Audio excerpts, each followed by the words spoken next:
Hello, warlocks, wizards, and nerds everywhere.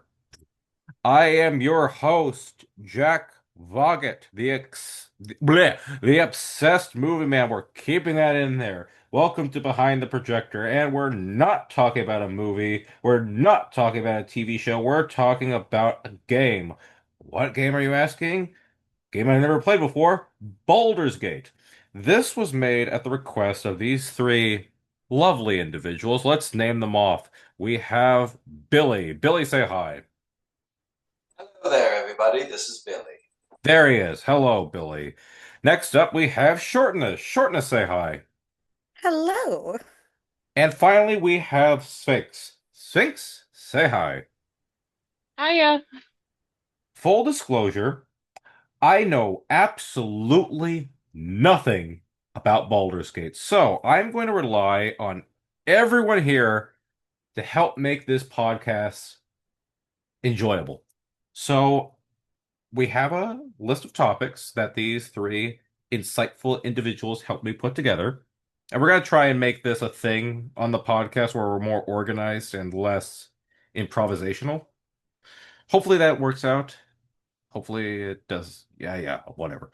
So I'm gonna send each person is gonna have a chance to answer the question. I'm gonna go with Billy first because Billy's in cosplay right now. Hopefully that'll be in the thumbnail. Billy, first off, who are you cosplaying as? My own watered down version of Astarion. I did put silver in the hair, but lighting doesn't show it. I'm sure we'll never hear that character's name again in this podcast. Absolutely positive. Hmm. Exactly. Billy, I'll give this to you. What is the history? What is Baldur's Gate? Can you explain a little bit of the history about it? Well, Baldur's Gate originated from Dungeons and Dragons, and it is a location within the Sword Coast, the land of Faerun. The game itself started in the original. Not I don't know the date off the top of my head, but the first game was literally just called Baldur's Gate. Then they had Baldur's Gate 2, a continuation of the story. And in Baldur's Gate 3, the subject of our video today, they bring up some reoccurring characters from the original 2. Prime example would be well-known characters Minsk and Jaheira. Now, the game itself, I believe it dates to maybe the late 80s, early 90s. It's an old game, point and click. It is the game that is not friendly to new beginners to this game. I can tell you from experience.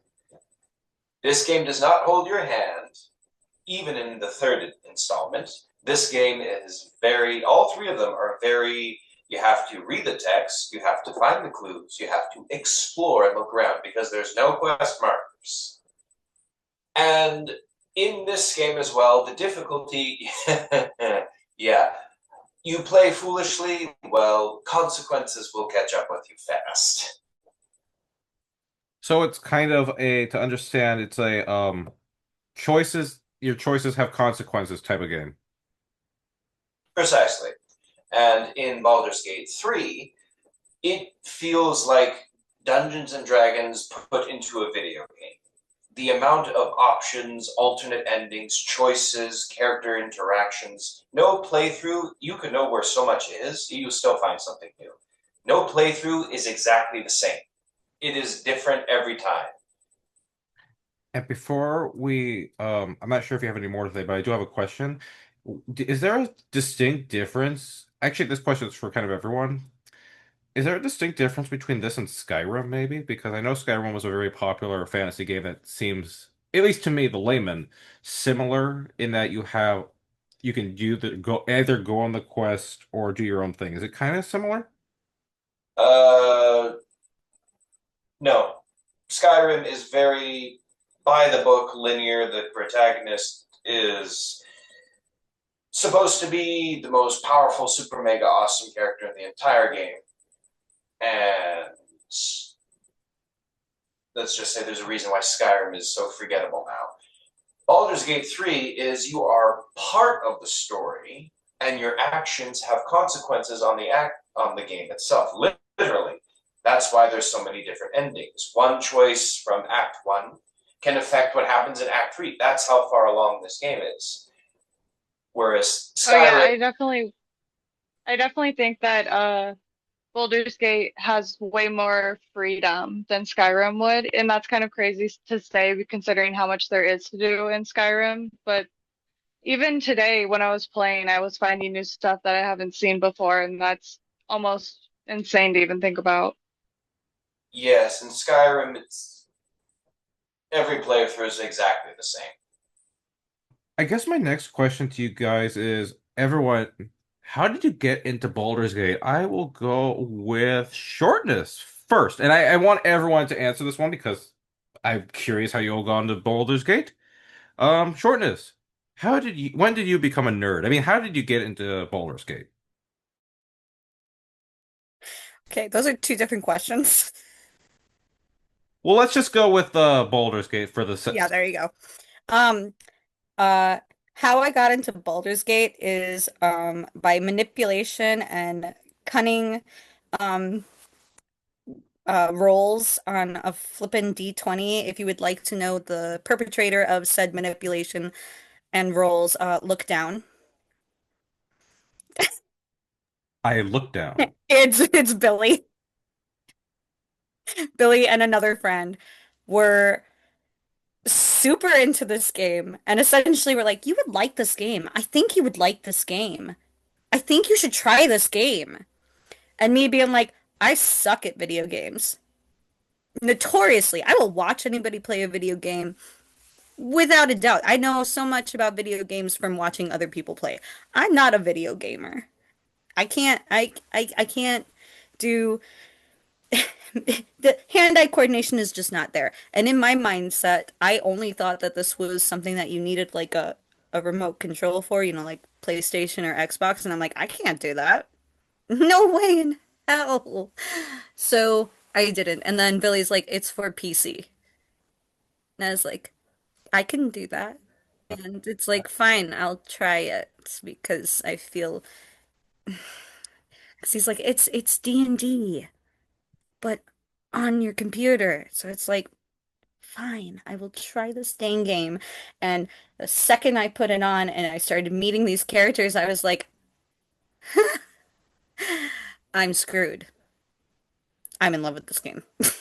And before we move on to the Sphinx, why were you screwed? What was the problem?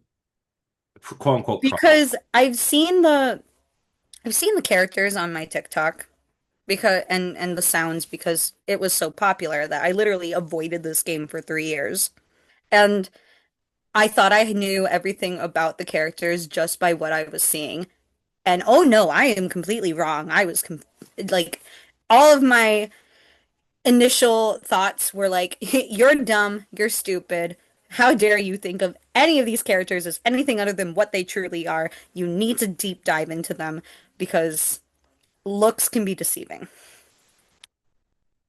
That's quite the history, and I'm sure we'll not talk about go. I'm sure there is no depth in this discussion about the No, characters. No, we're not going to go. Oh, absolutely. spoiler alert, we are. Sphinx, how did you get into Baldur's Gate? Well, definitely TikTok.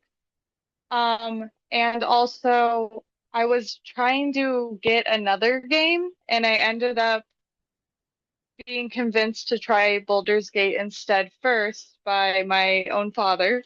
And now I'm addicted and I play it all the time and I'm obsessed with it. And it actually is the reason I got into D&D. I want to ask you a question about well, answer my question. How did your dad know about Baldur's Gate? Is he a gamer or is he a D&D person? If you want to Oh, talk about that.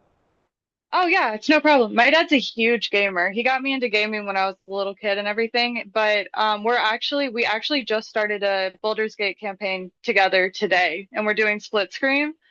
And it's so fun because we've always had such drastic play styles, like differences in our play styles. So we kind of are like a really good team because we got both of the sides covered. And I can't wait to see what happens.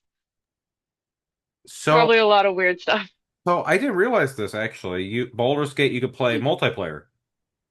Oh yeah, you can do like online, but the actual game itself like consists of a split screen mechanic. So if you have two controllers, it'll be like old school like Mario and all of that jazz. It's really cool. I'm obsessed with it. To me, Astarion. I don't know. Okay. Um, but is it your favorite game, would you say, or now, or is it up there? Actually, I should have asked that the shortness too. My bad. Both of you, is it your now favorite game? I'll ask you next, Billy.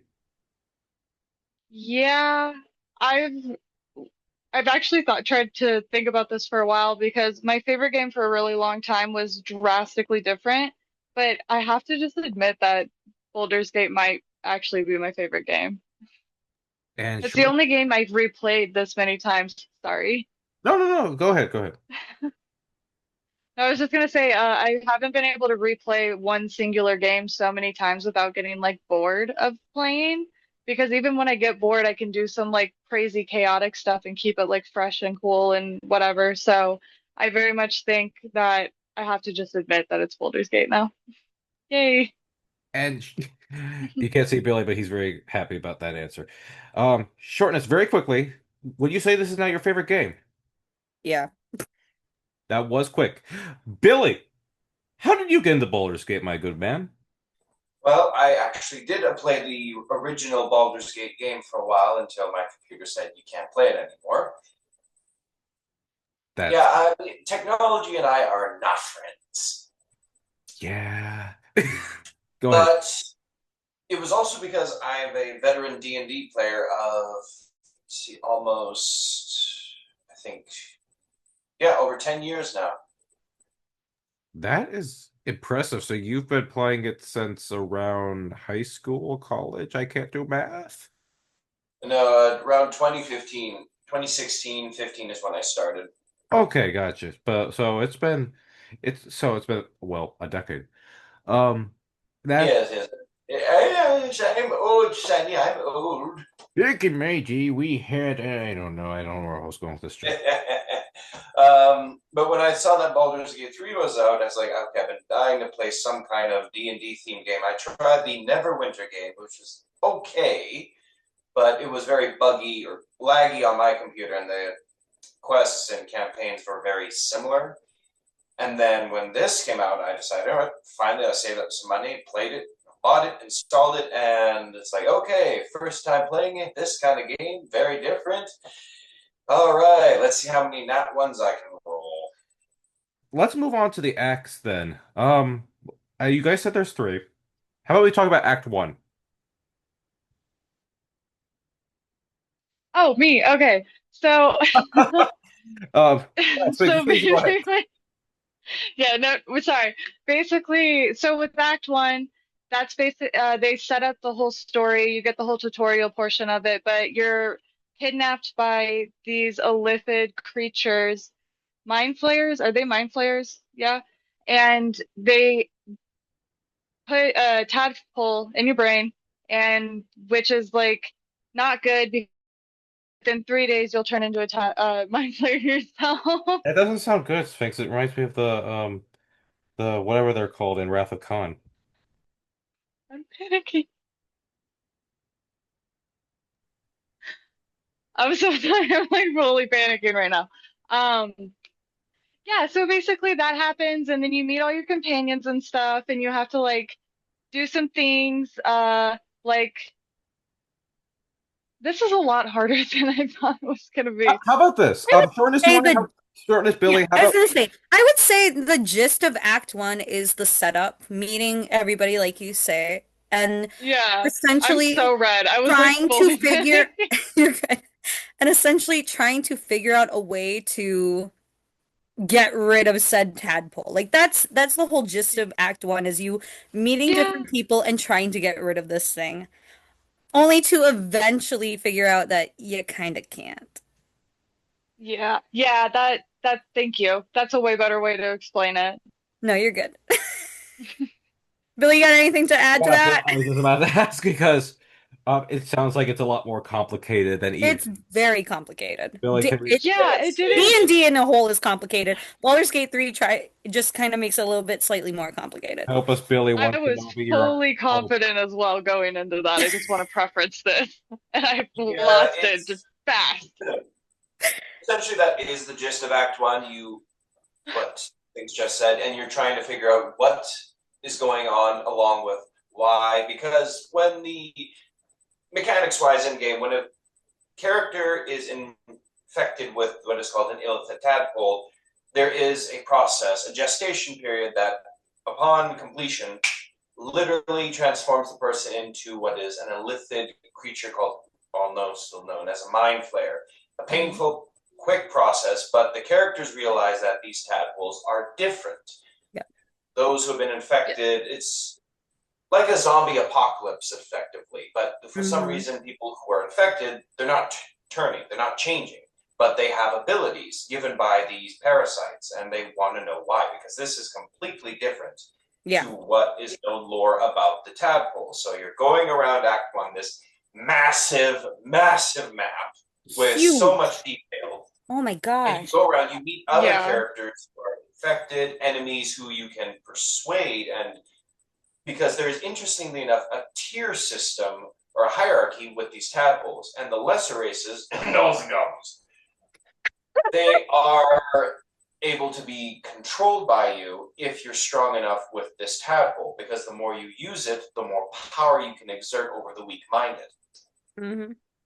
It is an incredibly detailed game, and it is just Oh yeah. And let's and go as in you Act Two. say, yeah, and essentially like the whole time during Act One, as you're going around gaining this information, there's like another mystery that's going on because everyone's calling you like a true soul or, a follower of the absolute, and you're like, what the heck does any of that mean? And it's kind of the setup for the rest of the story. It's six. You If said I Mm. may add on to this as well, what Shortness said about the absolute, another interesting thing that this game brings in is the gods, the pantheon of D&D, which is Oh yeah. incredible. They weave it in, pun intended, carefully enough that My God. you even interact with some of these gods. And Mhm. in the lore as well, there is no absolute. So that this god out of nowhere calling herself the absolute is rising rapidly and is somehow using tadpoles to control people, something is wrong. Yeah. This is no ordinary god. Yeah, no. So you're pitted with the quest to deal with these tadpoles before Ceramorphosis and And figure I out will this. say that I always think that people really should play Baldur's Gate as the Dark Urge a couple of times because your part in specific as the Dark Urge plays such a pivotal role in all of that that it makes the game feel more. It kind of takes away some of the like more open role playing portions of it because it sets you in a storyline, but it's so worth it. It's so good. We'll get to that later, guys. Absolutely. Yes, A for little sneak peek, if you will, because I can't help myself. and this is all because this is a lot for me to comprehend. The guy who can only play Frogger. Um, is this all of Act One, all in and of itself? Yeah. this This is is this this is the is the spark set. abstract. Yeah, it's the setup, the whole Oh story. yeah. And you get all Good this information God, within Act One. that's a Oh yeah, lot. and one of them even one of the god beings just chills in your camp basically for like the whole time. Pretty fun. Just helps you out. He's cool. He's a cool guy. The just complete I'm done with this shenanigans face expression he always has It's on his so face. good. So good. I love Effectively, when you the like get equivalent into a of relationship with somebody and he calls you out on it and he's like, stay focused. And it's like, get out of my business. Like, who are Yeah, you? What are you it's he is talking about? so good. this character effectively he's an NPC, but he's effectively a DM NPC done right. Yes. Because D&D is where you think you're going to be like Lord of the Rings, but a lot of the times you end up like Monty Python. I can, Oh yeah. I can totally get behind that. And that's kind of the gist of Act One. Should we go Yeah, into? truly. You said So, there's three acts. wanna, Should we go into Act Two? yes. All right, you take it away. Yeah. So, who wants to try to explain Act Two? It's dark and scary. It really is. Sorry, You just need light. There's a pixie that's very important.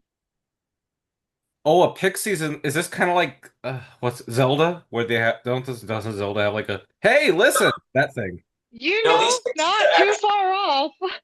well, Just a little actually bit more vulgar. these pixies are actually useful. Yes. Yeah, but if I may quickly interject, in college we had a Zelda fan, and he would just go up to another Zelda fan, just saying, hey, listen." When he finally got fed up, it's like, listen to what? You do nothing, or something along those lines. Anyway, Baldur's Gate, my bad. Pretty much. Yes, this game has two pixies in it. Both are very important. Yes. So the Shadow Curse revolves around an area located called Moonrise Towers. That's central point to an effect. In this area, primarily you have to utilize what is torches. You can actually use torches and put them in your inventory and equip them. They automatically light, and you go around. It's the only thing keeping you from not being literally absorbed by this dark curse. It is you go from a big sunny, almost beach-like mountainous area in Act 1, then Act 2, you come across what is essentially D&D Silent Hill, literally. Oh God, Walking I'm around a all bit the of, place, there are people who are get literally mutated into these shadow cursed forms. Yes, Jack, it is like that. There is magical dark energy permeating the land, and as a horror fan, oh, it's so satisfying. for you. No, that's a lot of no for me. I'm terrified of Silent Hill. I'm terrified of a lot of things. Anyway, is there anything more to add to Act 2, or should we move to Act 3? I'll add this. Act 2 plays a really big part, not just in the events of the storyline for the main quest, it introduces you to the three big baddies, and it plays a key role in Shadowheart's arc. Oh yeah. So I always, I never really keep Shadowheart in my party myself, so I always lose her in that moment every What? single time. I know, and I always When? forget. Like I just forget. I forget about her sometimes. I really don't have a nicer way to say that. I mean, Like that's your fair. like your focus is on someone else. Oh my gosh, what are you talking about? Yeah, Gale, duh. What do you They'll Yes, this that's the obvious choice. sorry to interrupt, a lot Duh. goes over my head, so I try to. Oh yes, Dorothy Gale. I was gonna That's the say, one that Will? that's the one Is you that guys who are we're obviously talking about? Will? referencing. Can we just comment on how the fact that Gale picks the time to hit on you after the second you enter the cursed Shadowlands? It's like, sir, this is not a horror movie. I will not be jumping into your arms. Oh my gosh, it's so true. It's really cringy. It's like, oh, I got secondhand Now embarrassment is every not the time. time, Gail. Okay. No. No, we just lost what is his name? That freaking Harper guy. Yeah, it's like Gail, read the room. Yes. Yeah, Eunice. Eunice. Yes. That's the guy. I just call the guy extra because he gets right in the beginning. Yeah, Yeah. that's I fair. just like in the He's as soon he's as the he's battle starts, that guy's like, Eunice, no, what are you doing? I always quote that every single time. Eunice, what are you doing? I was gonna say Eunice is the Star Trek version of the red shirt guy. Oh Very my Oh, nice. gosh, that's perfect. I at least understood that. I I get what got you're you. saying there. I got you, Jack. I But understood that reference. this game is most. Oh, and here's a perfect example, Jack, because we're all on the social media. Here's a perfect example of what the Shadow Curse and the Shadow Temple is. Essentially, it's like that audio on the clock platform. No, get down these stairs. Jack, back off, you spooky witch. That is Correct. Super essentially you and accurate. Shadowheart dealing with the Dark Goddess. Oh my gosh, it really is. Yeah. But So, you do meet some very cool people. You Oh really. yeah. shall we continue with this is act This is Act Two. This is Thank all you. Act Two. I Yeah. because it's a lot to keep up with. So, and you guys are the Yeah. experts on this, so I get confused on, okay, are they in No, act? yeah. So let's go to act 3 then, guys. Who wants to take this one? Actually, Act all of you guys. Three is the big kahuna. That is the It's so Oh overstimulating. my gosh, it's so overstimulating. There's so many things to do, so many places to go, so many side quests if you choose to do them, and Yeah. everything culminates into essentially you surviving or not. Not Yes, and I will say, really it. if I may add this, I swear Baldur's Gate 3 is calling me out because the one side quest I hate involves a clown. Ah, can I say it? Yeah. Rebels. So, That was a wow. very Hey, tedious hey, side hey, hey, quest. Billy, now would be a good time to pull out maybe one little quote from the character you're Oh, cosplay. I'm just yes. saying, I'm just saying. Not yet, because we haven't introduced him.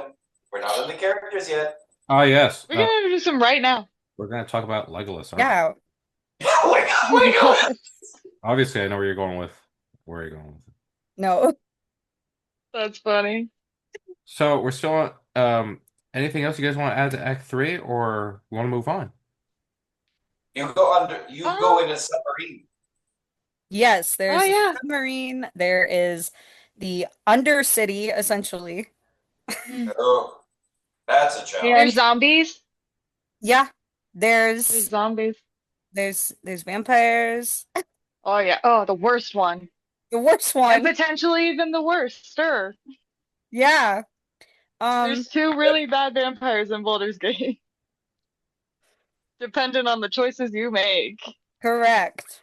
So, Oh yeah, yeah. Now I see where you're going. Um, the worst one, Yeah. there's Edward, the worst more one. there's more work with Mm. devils and Oh, I love gods that. and yeah, Wizards, and not the one that we know and love so much. Wizard. she says so Oh yes, convincingly. the Wizard of Waverly Place, of course. Correct, correct. Um, Yeah. and I'm just sorry to interrupt. I'm just adding stupid commentary that no, means it's a absolutely great. nothing. Honestly, Jack, I was gonna say, essentially, if you go on TikTok and look up Baldur's Gate, everything is memes. Thank Yeah. God. It's The either game is thirst traps or incredibly memes. memeable. It is incredibly memeable. There's no in between. It It's really thirst trap or is. memes. I'm actually So going to many be memes. Like making a Minch's meme out of my giant first miniature space hamster. Yes, I that's love the best him. one. It's so good. And it's, Yeah. yeah. I was gonna say, Jack, from everything we've been saying, like with how big this essentially Act 3 is, like the map, it was potentially bigger. Like Oh yeah, they there's cut a out whole so place that they much. had to cut off Mm, Yep. I'll because never of how And here's the forgive big them. kicker. it was. And here's the kicker about Baldur's Gate, because that's the location in Act 3. The area you're exploring is just the lower city. So, an interesting fact for you, Jack, not only is there a vampire, zombies, and technically in Act 2 there is a Frankenstein, there is also a mummy. You've had me at Frankenstein. Continue, please. Yes, technically it's a Frankenstein because he is made by a mad scientist, but a necromancer. But yes, there are essentially four classic like monsters in Baldur's Gate 3. So yes, you do come across a mummy in Baldur's Gate. Yeah, I was just about to ask Mm. the. So is the mummy and maybe it got mixed up. Is the mummy and the Frankenstein monster basically the same, or are they different things? No, the Frankenstein monster you come across in Act 2, but in Act 3 you come across the mummy. It's more so a mummy lord. Think it kind of is like Imhotep. I'm sorry. Who? Where's Frankenstein? Who is that? What was his name? Bleed? No, Bleed. Flesh. Balthazar's brother. Oh, you're right. I forgot about him. Okay, sorry. I was really confused for a So we got a second. Frankenstein. We got a Frankenstein monster. Whatever. We got a Frankenstein monster. We got the mummy. We got vampires. Do we have werewolves? Technically, actually, yes, we also have werewolves. Yes. This is the unofficial Universal Monsters game I've always wanted my whole life. Continue. But yeah, this entire zone is incredibly huge, fantastically made, and you can do so much in Baldur's Gate itself. Baldur's Gate 3, the game zone itself, Baldur's Gate in Act 3. Literally, if you want, you can rob the bank. Oh my, Oh yeah. that sounds like a kind of like a classic. I'm just picturing like a classic Western or something this is a stick up. You're saying like rob the Not bank. really, you go in because cult is robbing the bank. So it's like, okay, so I'm going to steal the gold and loot Got this place and frame the cult of the absolute. If you're playing a villain, which is what I'm doing right now. So I'm I confused. I mean, always have. a rogue. I mean, like, we have to. It's kind of funny as well. The owner of said bank says that he'll reward you if you bring back the 10K in gold, and he gives you a piece of leather armor. It's like, you're kidding me, right? So worth it. I always oh wait, I can't say this yet. I'll come back to it later when he's introduced. But yeah, it's pretty fun. You also have to watch out for the. Technically, we also have no, not cyborgs. We have automatons in Baldur's Gate as well. Yes, we do. Yes, those big pain in the ass. They are really difficult to deal with. Is this kind of like your Doctor Who guys is um Cybermen, yes. yes, thank you. Okay. Actually, they are I mean, literally like they literally are like Cybermen. yes, except they're I was gonna say, but they were not human before. So it's the same but not. Gotcha. And Gotcha. they're freaking huge. They are huge. They are big They're boys. annoying and no mercy. I Yeah, always like siding with Gortash because he'll just like be like, don't mess with them, and they won't mess with you. And you can do anything and they'll just leave you alone. It's great. I think that's all we can say. Oh, okay. So I guess my next question is I you guys is this like a character creation kind of game like you make your own character? Oh Yeah. yeah. Can you guys explain And it? I lose hours in character creation. It's like The Sims. No, I'm kidding. Kinda, yeah. Oh yeah.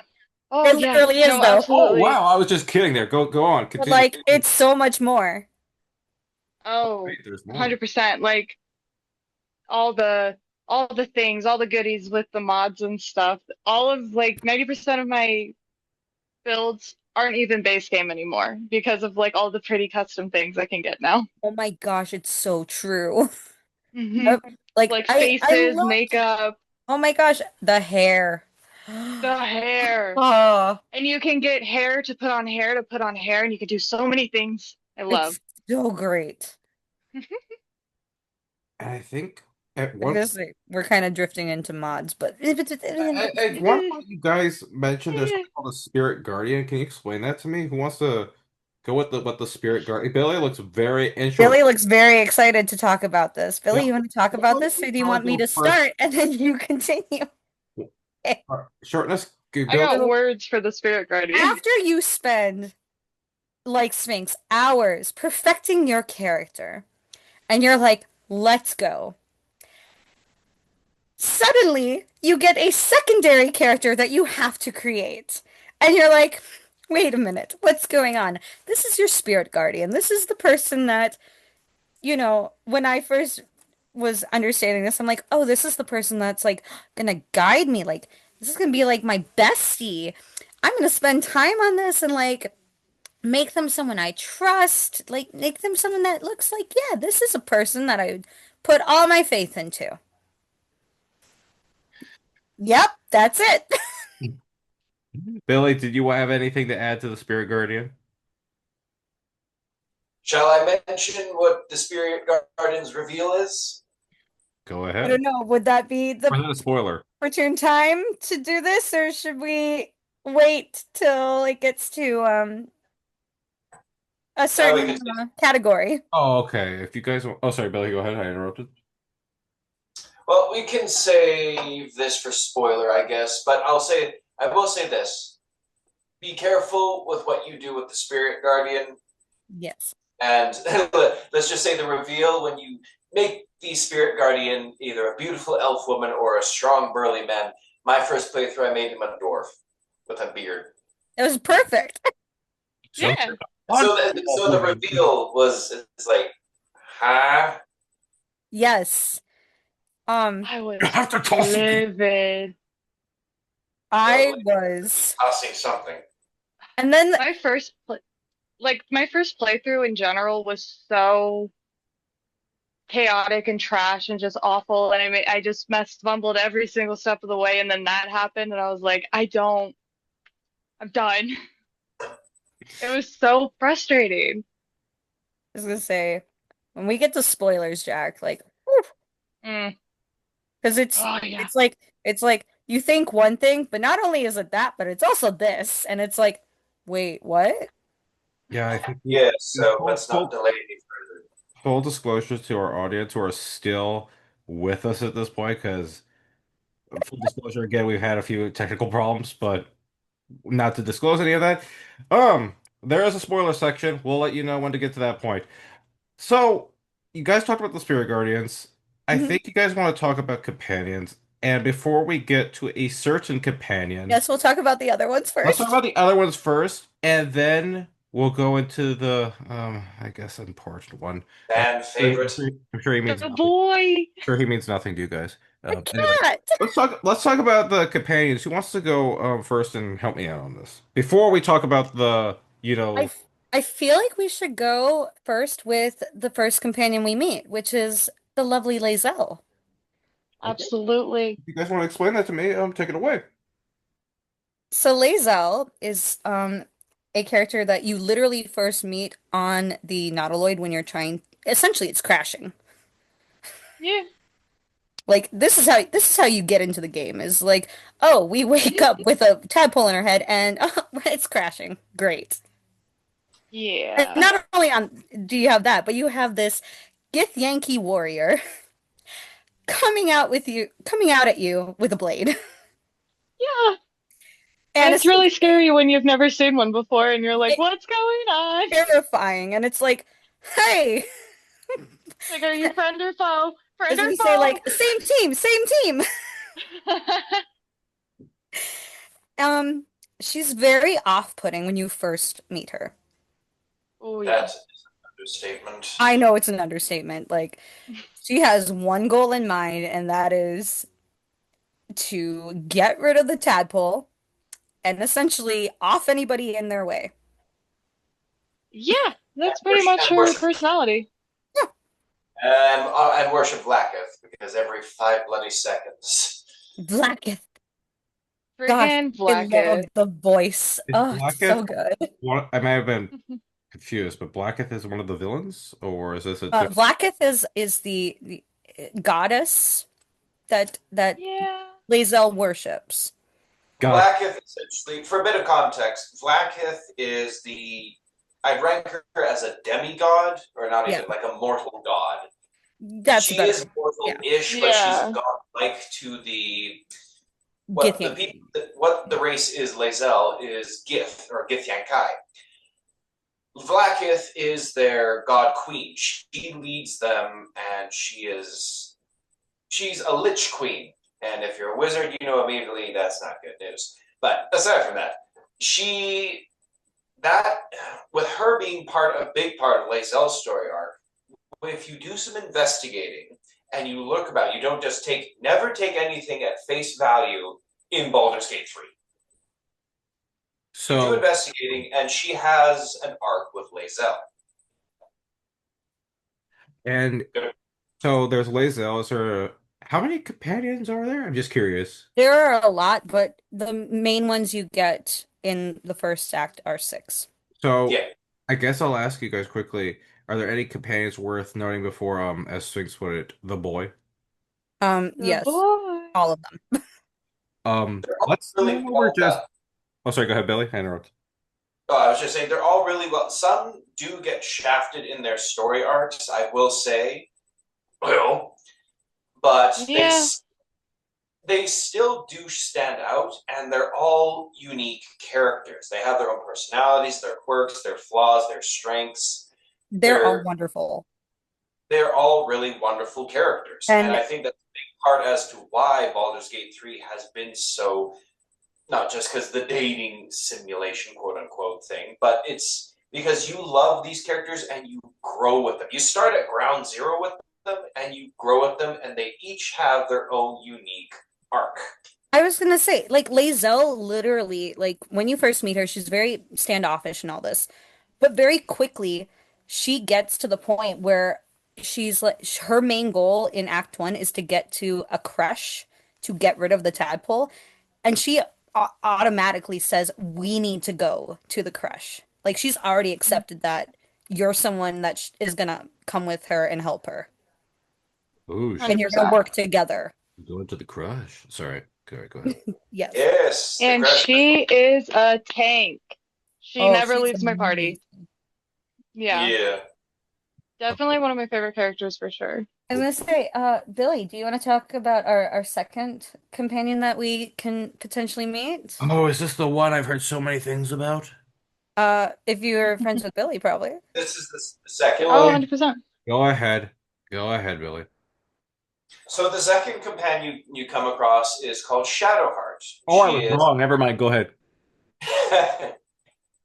she's a half elf and a cleric of, well, it's revealed early on in the first act, of Shar, who is a dark goddess, a shadow goddess, and her twin sister is Selune, the moon goddess. And they, like siblings, are constantly fighting each other. And this is actually a big part of Shadowheart's arc. She starts off, you find her on the Nautiloid, but she's still trapped in one of the containment pods. You free her, or you could just leave her. I personally choose to free her because it's good to have in numbers because there is a fight on the Nautiloid. Because, for context, you literally go through hell, Jack, in the Nautiloid. This ship is capable of interdimensional travel. As a You are Catholic, this traveling terrifies through me. the hells after it was attacked by the Githyankai and their red dragons. As a And then it Catholic, teleports out of hell and crashes on the beach. as a Catholic, this terrifies me. Continue. But you find her, you save her, and then she joins your party. So it's just you three. The fight happens on the Nautiloid, and then once you get out of the hells, because you have to run to the console and link the two tendons and teleport your ship out of there, and it crashes to the beach. Before it does, though, the ship is literally falling apart, and it goes on a slant, throwing everybody out. And just before you hit the ground, you're held in a telekinetic suspension. Something or someone saved you. But then you wake up, the Nautiloid crashes all around you, and then you come across Shadowheart on the beach. And in her hand is actually this. It is called the Prism. Now, this is a central point in the game, but that's all I'm going to say about it. Oh yeah. Shadowheart's arc is incredibly interesting because it is one of emotional manipulation, loss, lies, deceit, and abuse, particularly religious abuse by Gotcha. what is effectively a cult of the Dark Goddess, because they're not about inviting people in, they're about control, hence cult. A side note about Shadowheart is that she's had her memories taken from her. That is what Shar can do. And that is how she maintains control. And this is something that a lot of people can, I think, really relate to, or they can get behind with Shadowheart and empathize with her, especially if you come from a very harsh religious background. She also has a lot of sarcastic. She plays the I'm a tough badass, but she's really a goth princess who tries to put off a tough front when she's just a pouty brat.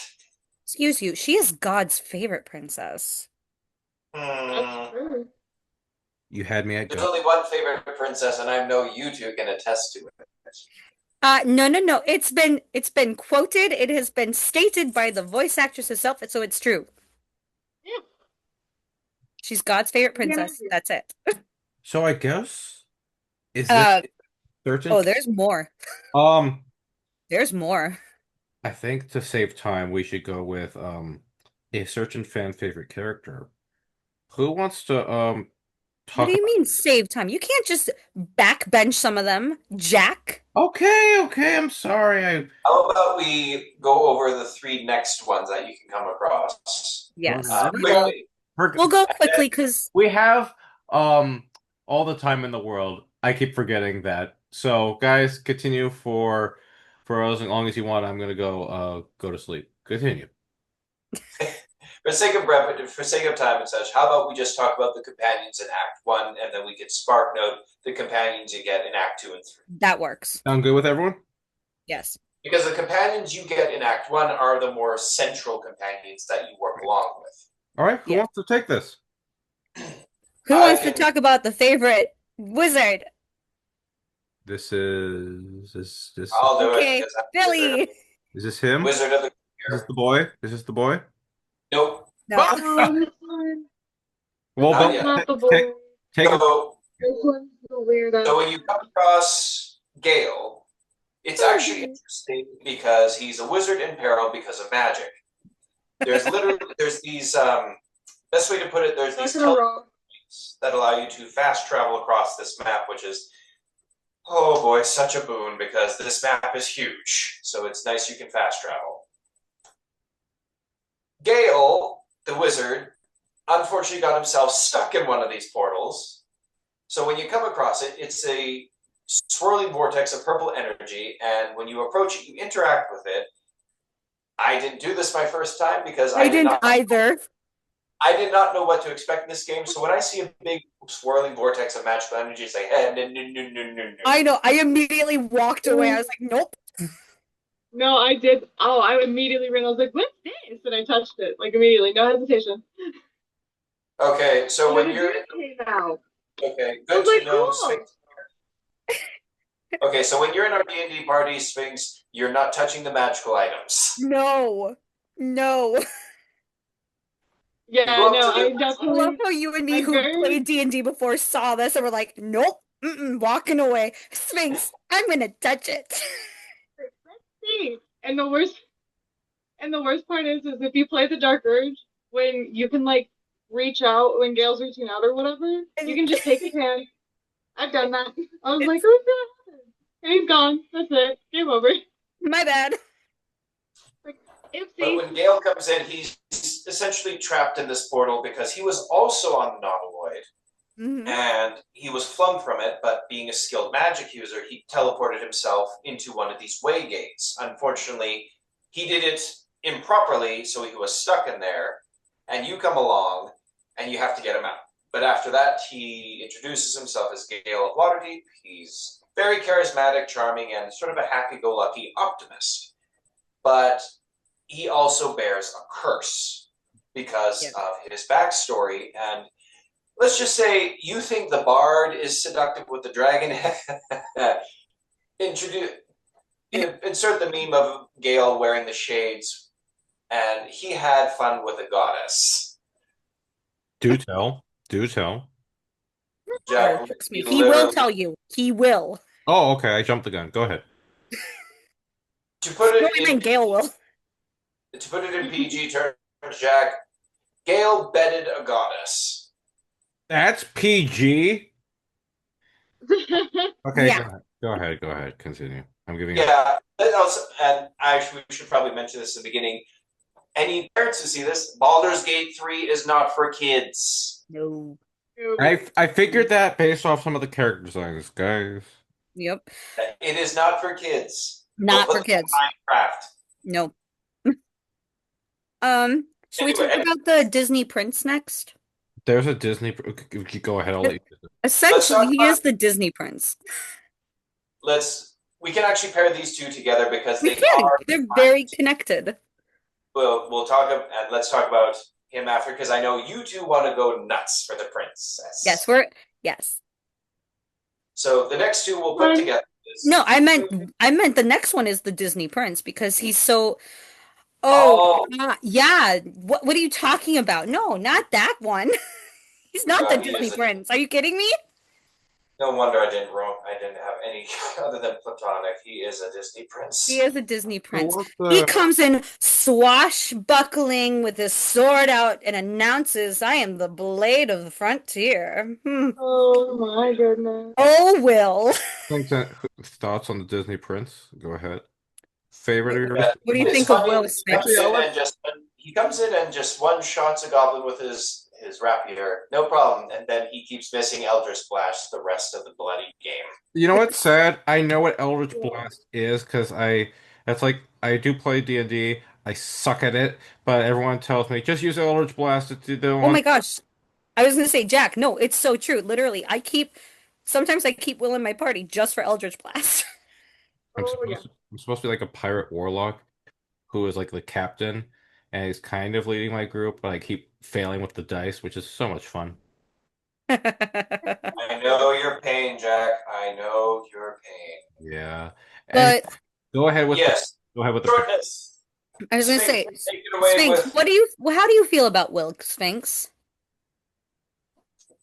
Oh, he was such an opportunity with him. They did. I really think okay. I have never once had him in my party. I've talked to him a few times, but like I don't like playing the warlock Hmm. character too much. It's just not really my play style. I'm more like going running guns a blazing, as you can tell with me just touching the sigil thingy with no hesitation. I never really like used him. And one time I did use him and I gave him like a full makeover and I was like, oh shoot, maybe I'll go for Will this time. And then he got his horns and stuff and I couldn't make him like all cute again. So I So was like, you oh.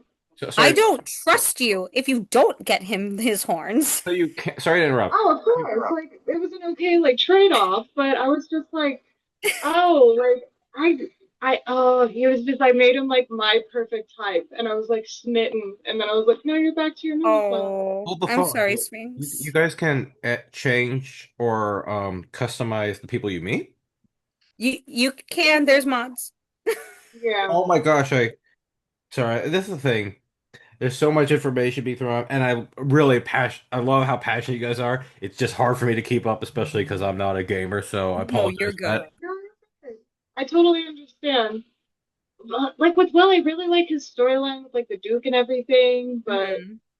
I don't know. I just feel like there's not No, enough there. Like with the boy, it immediately I'm like, ooh, I'm getting to know you. Like, no, do not leave me on same. the side. Like, that's it. Like, done. A Done. big One and fan of done. criticism That's it. is Will The gets minute shorts pulled me onto the and short ground, I end. was like, game over. Okay. I'm good. Billy, you were gonna say something? A big fan criticism of Baldur's Gate 3 is that Will does get shafted in the story department, and I agree. There was a lot more they could have done with him, There's but so he much. does get sidelined. However, he does have a nice story arc that is combined and integral to him with another fan favorite, The Carla. sunshine. Now, she is, despite the absolute horrendous stuff that has happened, for context, she literally had her heart taken out and replaced with an infernal engine, literally a devil's machinery. Oh, is this the demon lady? This is Karlak. She is a ball of sunshine in every way possible. So this is the I demon lady. kind of, Yeah, Yes. despite my all of dad, the. my dad keeps comparing her to River Song, which I feel like you would That enjoy. feels very accurate, though. The Hello Soldier. Every single time he's like, that's so River Hey, Song soldier. thing. And I'm like, you're right, Yeah, though. oh, absolutely. I love when Yeah. you click on her and she goes, "Hey ho." Wait, what? Or when she's just dancing, When when you're standing the too little idle, she just starts shuffle. dancing. It's so cute. You She's can't see. Karlak is the grateful. very live in the moment because she literally doesn't know when she's going to end. Oh, yeah, it could Yes, be any second. because I'll add on this There you go. because of her infernal engine. She originally was drafted by a villain we will mention later, traded and conscripted into the Hell War, literally trapped in the Hells, and her engine, while she's in the Hells, perfectly fine. But when she leaves and goes onto another plane, it starts to malfunction because it's designed to, I think, channel the Hell energy within one of the nine Hells. Yep. So she's very live in the moment, but she's a ball of optimism. She's always upbeat and happy, and she's ready to kick any enemy that dares threaten her friends. I love when you ask her to stay at camp and she's like, "I guess I'll just eat dirt or something." And it's like, Karlak, no. I Oh, know I always feel so bad. Ugh, who this character is just reasons. No, I'm kidding. I've seen. no, I love And her. that's why I like my mod, where it's party extender. I do too. It's the best mod. And Um, here I am running solo challenges, and it's just me and Star. can we talk about Star? No. Go Yeah, ahead. I let it slip. I can't Can we hold back talk about Jack, anymore. Star? hold on. Jack, brace yourself. On Uh, the count of three, one, two, three. Okay. oh, we're at the boy. We We are at the boy. That's Take it away, guys. Here comes the boy. Who wants to start? hello, boy. And actually, you guys fight amongst yourselves. Thanks. You want to I start? have heard so Oh, much we're about him. We're start with the that's a boy. oh okay. How about that greeting that we get when we first meet him? The Yeah, hello, I need help. Oh, I'm so I, distressed. my damsel in distress, I'm coming, baby. And then I'm always like, you look capable. Because I Oh need my him to gosh, I grab am me. too. I need him to Immediate. grab. Um, He greets you with a dagger to the neck, essentially, after trying to manipulate you into letting your guard down. Oh, yeah. And I would let my guard down every time. I always say, you look fine, you're great. Turn your back around, he's like, well, I was expecting a kind soul, my bad. Knife. And of Billy. course, the amount of times I'm like, just fail the roll, fail the roll. So you're introduced. If I understand this correctly, you're introduced to him by him threatening you. Yes. Wonderful, I perfect. Which get is essentially his whole story. It's his Um, whole yeah, oh gosh. personality. He meets anybody and he's like, I feel threatened. could we? Yeah. Gonna lose it. You guys did mention Astarian's story at some point. Could someone give me the gist? Not the maybe not spoilerish, but the gist of Astarian's story. Oh my God. Uh, he was a magistrate back in the city, and he passed a law that a specific group of people didn't like, so he was attacked, Yep. which led a vampire lord to him, and he was like, I can give you eternal life, or you can pass on now, like take your pick. And he picked it, not really thinking about what that meant. And then a lot of stuff happens, and I don't want to get into spoilery territory, but I feel like that's the surface level of what happens to him. And I don't know how deep we want to go into story for spoiler purposes. Yeah. There's a lot that happens. If I may, because we have a Yeah. cosplayer of him, Billy. Why Billy. talk about Astarion also? Because I'm very curious as to why he is so beloved that you're cosplaying as him today, or Yeah, Billy. wherever Explain. or wherever everyone is. I'll shut up. Billy, go ahead. I thought everyone else was going to be cosplaying tonight. Shame, I shame. excuse you, I am wearing something that would be very fashionable within Baldur's Gate. How dare. And I'm wearing an Astarian shirt. Yeah, so don't you dare be coming at us with your little pokey poke I'm there. I'm wearing a red Oh, t-shirt. but I thought you both liked the knife. We do, but Don't threaten us with it, Astarion. I'm wearing a red t-shirt and gym pants. Oh, yeah. Well, Astarion is essentially he's more of a princess than the goth princess, He really first off, is. Go ahead. but he is exceptionally useful. There is practically no lock he can't unpick. He's the rogue class in Baldur's Gate in the game. Very helpful. His backstab sneak attack is incredible, especially when you give him these magical blades Oh that you yeah. find in Act 1. They Are these are blades like, sorry, are these blades like kind of like what you have right here? No, you can find various types like the. We'll get to the gear and all that later, but you can find some magical weapons that best suit every class in the Mhm. first act. They're really good. They really are. I just honorable mention because I figured this out very recently and I don't know why it never occurred to me before. If you multi-class with fighter and do the arcane uh, archery Mhm. class or whatever, if that fairy fire one gives you advantage, so you can literally use your bonus attack to do the sneak attack. Dang. I was like, that's duh. Sphinx. That's I felt amazing. so smart and stupid at the same time. I was gonna say, I love that you say that no lock can, stop him. I literally play as a rogue all the time. So I literally like my first gameplay, I was a rogue. I didn't need a Starion, but I kept him in my party because it's like, you're pretty, I need you. Oh, yeah, that okay, that checks out. I don't need you except to look at you. Okay. I exactly, and it's like Astarion, what kind of sassy comments can you throw at this situation? And he always has one. So Oh it's like yeah. pick out a quote for the day, Astarion. Yeah, Billy, choose one. Hmm. What is Hmm. what's the The quote quote of the day, huh? So, of a well known quote or line that is rehearsed or said by a historian quite frequently is when you go to the temple of Lathander, Yes. you have to find this, it's really secretly tucked away, both the key and the location, but you get inside and you can get an artifact weapon called the Blood of Lathander. And my god, does this weapon pack a punch, especially against undead. But if you don't have the key to unlock this beautifully designed mechanism, like the architecture is gorgeous. The entire thing self destructs. Did And the funny thing is, even though it can kill off, if you lose a character in game, you can speak to the character called Withers, the DM NPC, and he can resurrect for a fee.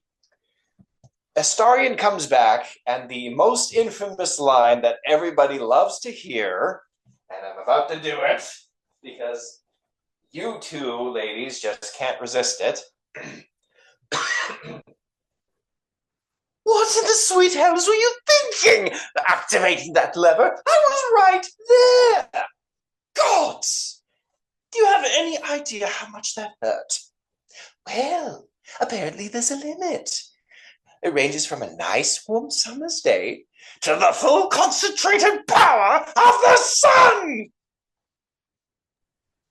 now could someone I trust the line. Yay.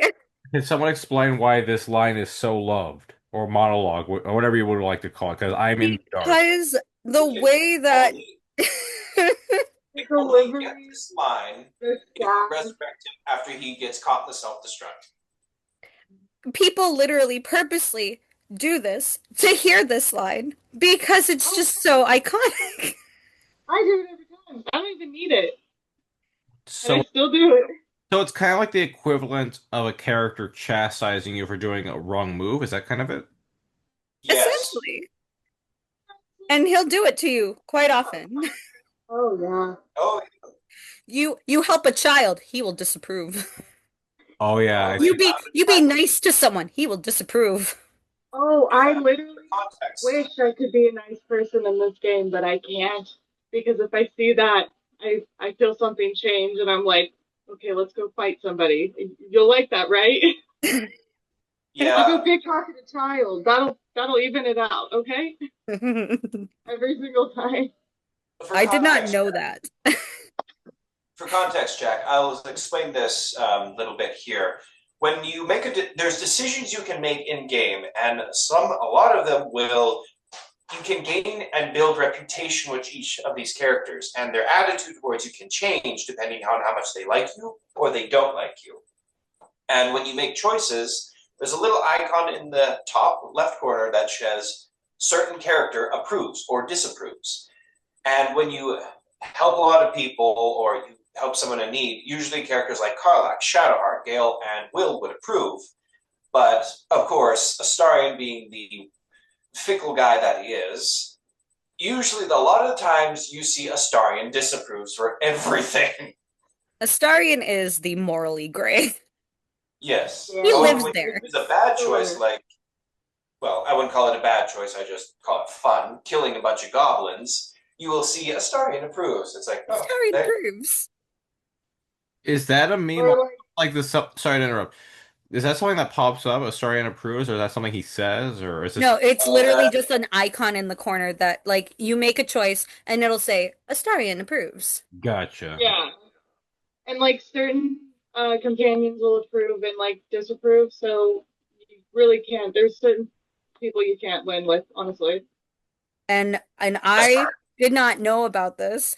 My first gameplay, I was the kindest person ever, and I got a lot of Astarion disapproves, and yet I still managed to successfully romance him, and I was like, "Yay! See, he's not all bad." Kindness wins, Billy. Yeah. When I found out in my first game, I found out I didn't do it correctly at Baldur's Gate, and I restarted. I was like, I gotta start over. There's no point in finishing this. So you No, seriously, that's so So valid.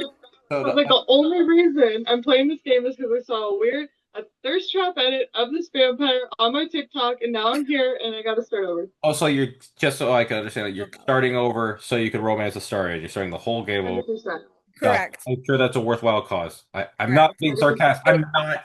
I know that sounded like me being a snarky a-hole, but I was just. No, Okay, go ahead. Oh, you were Let's totally fine, and I'm not ashamed to say I did celebrate very a lot when I successfully did it. Oh, same.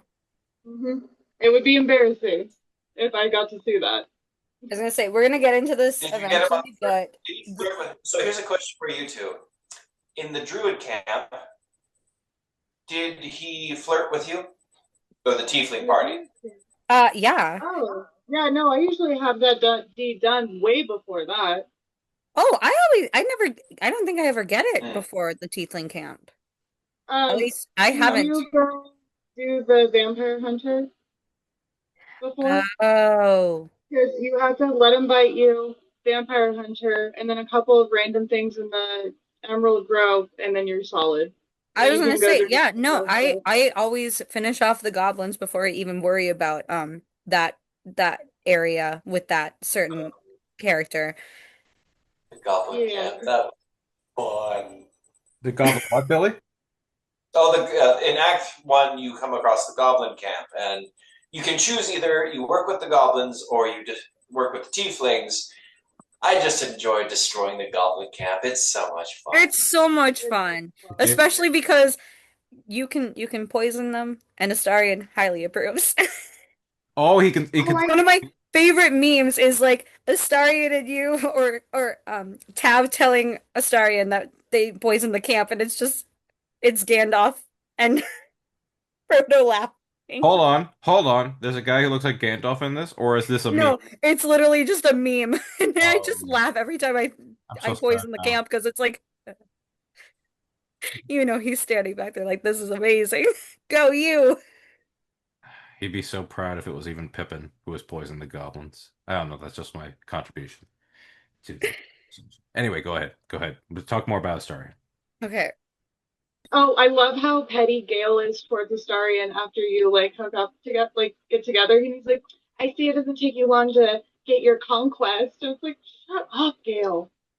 Oh, and if you like, oh my gosh, I've never done it. I will never do it, but I love seeing the thing of like if you have romance Gale while also romancing Astarion, he's like, I'm not being part of a trio with Gale. Oh No. my, oh my God. Mm-mm.